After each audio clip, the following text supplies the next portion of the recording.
Hey everyone, so today I'm going to be presenting my project on lithium ion batteries.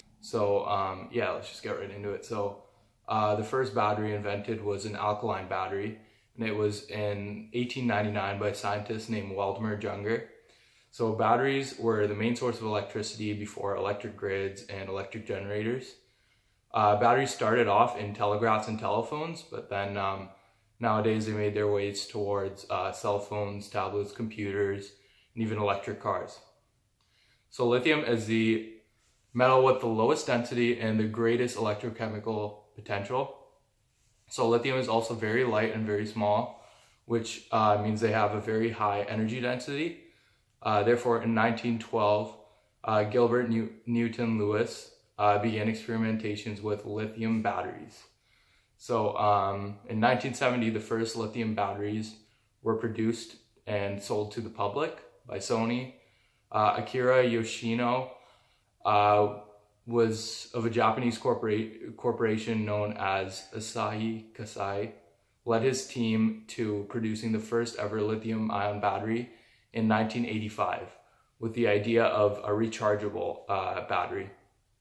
So experimentations preceded American chemist John B. Goodenough discovering the cathode lithium cobalt oxide, and Moroccan scientist Rachid Yazami discovering the graphite anode to be a good reactant.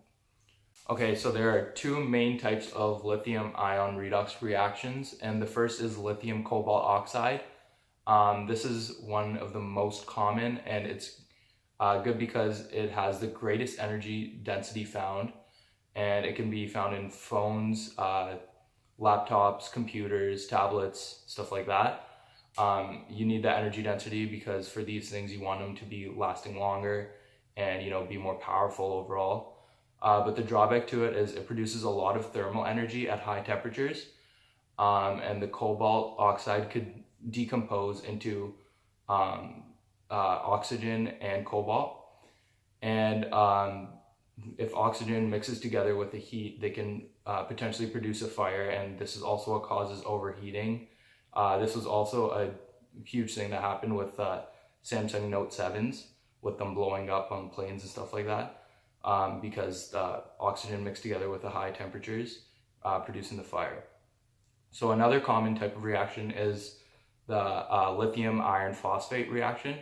So these are produced because they're a lot safer, and they're more resistant to high temperatures. So because of its ability to maintain conditions under high temperatures, it's a safer lithium ion battery.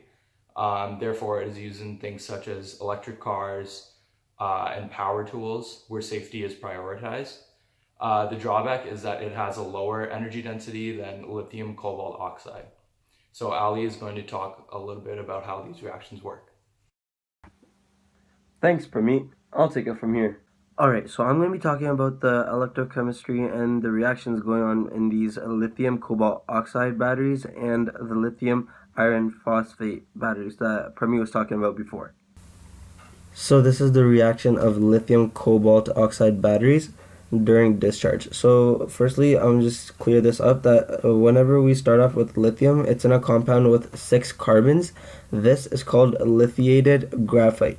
So at the anode, we see that lithium is oxidized.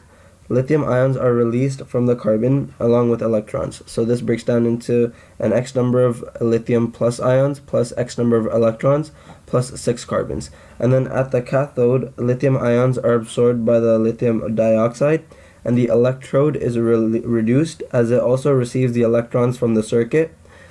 And then overall, when you combine the two equations, the anode and the cathode, we have 6 carbons here, plus lithium cobalt dioxide, which produces lithium, X number of lithium with 6 carbon atoms, plus lithium 1 minus X cobalt dioxide number of atoms.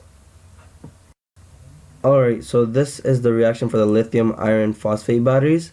So during discharge at the anode, lithium is oxidized. Lithium ions are released from the carbon along with the electrons. So we have lithiated graphite, breaks down into lithium plus ions, plus electrons, plus 6 atoms of carbon. And then at the cathode, we have lithium ions are absorbed by the lithium dioxide, and the electrode is reduced as it also receives the electrons from the circuit. So, and then we have these two equations. So overall equation of the reaction of combining the cathode and the anode, we have a lithium iron phosphate plus 6 carbons to give us 2 products of lithiated graphite and iron phosphate.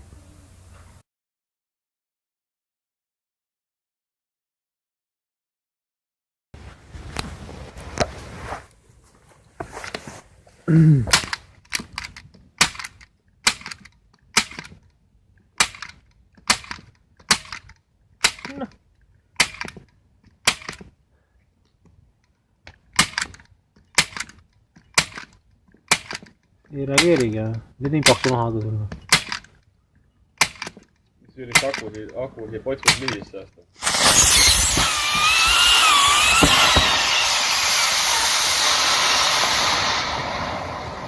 Jõhker!